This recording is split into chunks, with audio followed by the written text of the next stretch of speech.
দক্ষিণ আমেরিকায় অবস্থিত আমাজন এটি পৃথিবীর সবচেয়ে বড় বনাঞ্চল। আমাজন নদী আমাজনের বনের জীবন শক্তি। মহাবন আমাজন দেশের প্রায় 70 লক্ষ বর্গ কিলোমিটার এলাকা জুড়ে অবস্থিত। সমগ্র পৃথিবীতে যত রেইন ফরেস্ট আছে তার মধ্যে অর্ধেকই হলো এখানে। আমাজনের 40,000 প্রজাতির প্রায় 3,900 কোটি বৃক্ষ রয়েছে।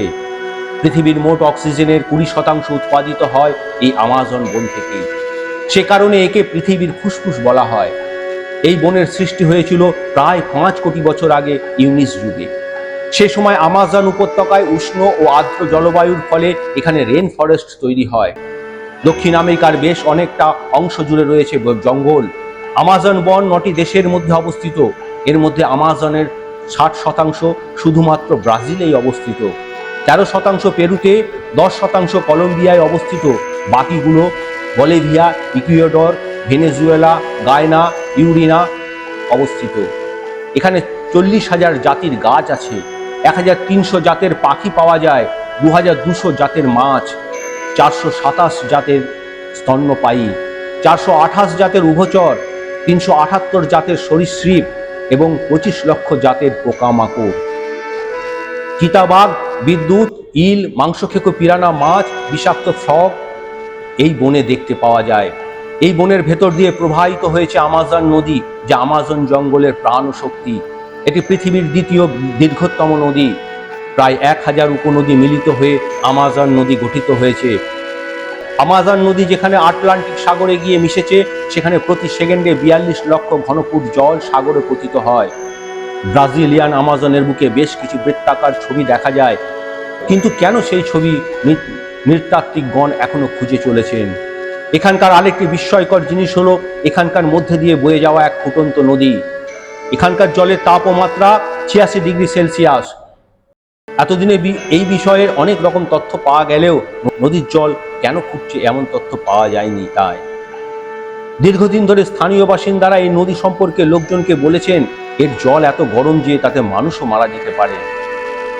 এখানে পাওয়া যায় ভিক্টোরিয়া আমাজনিয়া নামে এক ধরনের বৃহৎ আকার জলপদ্ম, যে পাতাগুলির আয়তন বেশ বড় বড় এবং পাতাগুলি একজন প্রাপ্তবয়স্ক মানুষের ভার বহন করতে পারে।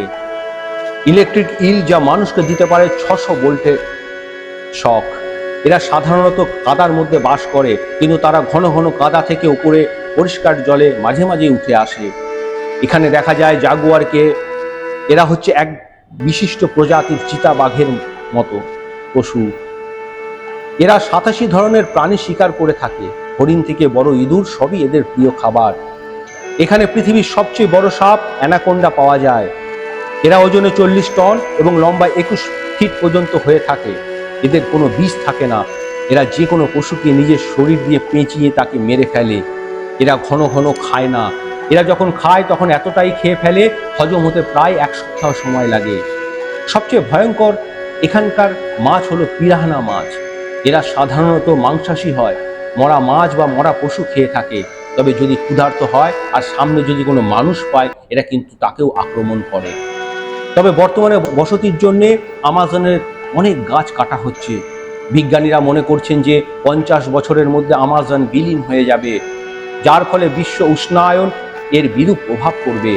এখানে বসবাস করেন বেশ কিছু আদিবাসী। তাদের আবাস ছিল নদী ধারে অঞ্চলগুলোতে।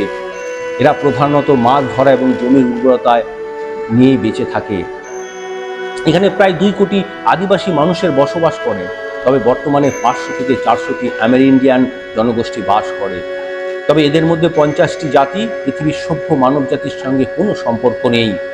একটি গবেষণায় দেখা গেছে 50 বছর বেঁচে থাকা একটি গাছ বায়ু দূষণ থেকে পরিবেশ রক্ষায় 10 লাখ টাকা, জীবন রক্ষাকারী অক্সিজেন দেয় 5 লাখ টাকা, বৃষ্টির অনুকূল পরিবেশ সৃষ্টি করে বাঁচায় 5 লাখ টাকা, মাটির ক্ষয় রোধ ও উর্বর শক্তি বৃদ্ধি করে বাঁচায় 5 লাখ টাকা, বৃক্ষে বসবাসকারী প্রাণীদের খাদ্য ও আশ্রয় দিয়ে বাঁচায় 5 লাখ টাকা, আসবাবপত্র, জ্বালানি, কাঠ ও ফল সরবরাহ করে 5 লাখ টাকা, বিভিন্ন জীবজন্তুর খাদ্য যোগান দিয়ে বাঁচায় আরও 40,000 টাকা। একটি বৃক্ষের আর্থিক সুবিধার মূল্য তাহলে দাঁড়ায় 45,40,000 টাকা। যেসব এলাকায় গাছের পরিমাণ বেশি, সেখানে বন্যা ও ঝড়ে ক্ষতির পরিমাণ কম। গাছপালা মানুষকে সন্তানের মতো প্রাকৃতিক দুর্যোগ থেকে রক্ষা করে। একটা সবজির গাছ 3 মাসের মধ্যে 3 জনের অক্সিজেন সরবরাহ করতে পারে। শহরে ফাঁকা জায়গার অভাব, তাই বাড়ির অন্তত 25% জুড়ে ছাদ বাগান করা উচিত। শুধু পরিবেশগত দিকেই নয়, ছাদ বাগান করে আর্থিকভাবেও লাভবান হওয়া যায়। একটি দেশের মোট ভূখণ্ডের কমপক্ষে 25% বনভূমির প্রয়োজন। পর্যাপ্ত বনভূমি না থাকায় প্রতিনিয়ত বৈশ্বিক উষ্ণতা বাড়ছে, মরুভূমিতে রূপান্তর হচ্ছে দেশ, কার্বন ডাইঅক্সাইডের পরিমাণ প্রাণী জগতে বেড়েছে, ক্ষতিকর ক্লোরোফ্লোরো কার্বন, মিথেন ও নাইট্রাস অক্সাইডের পরিমাণ অনেক গুণ বেড়ে গিয়েছে। ওজোন স্তরে ফাটল সৃষ্টি হচ্ছে। অ্যাসিড বৃষ্টি ও তাপমাত্রা বৃদ্ধির সঙ্গে সঙ্গে আন্টার্কটিকার বরফ গলে সমুদ্রের উচ্চতা বৃদ্ধি পাচ্ছে। গাছ কমায় আবহাওয়ারও আচরণ বদলেছে। গরমের সময় অতিরিক্ত গরম, ঠান্ডার সময় কখনো অতিরিক্ত ঠান্ডা বা গরম। এছাড়া কৃষি উৎপাদনও হ্রাস পেয়েছে। পরিবেশ প্রকৃতি বাঁচাতে গাছ লাগানোর বিকল্প নেই। আসুন আমরা অসংখ্য গাছ রোপণ করি, পৃথিবীকে আগামীর বাসযোগ্য ভূমি গড়ে তুলি।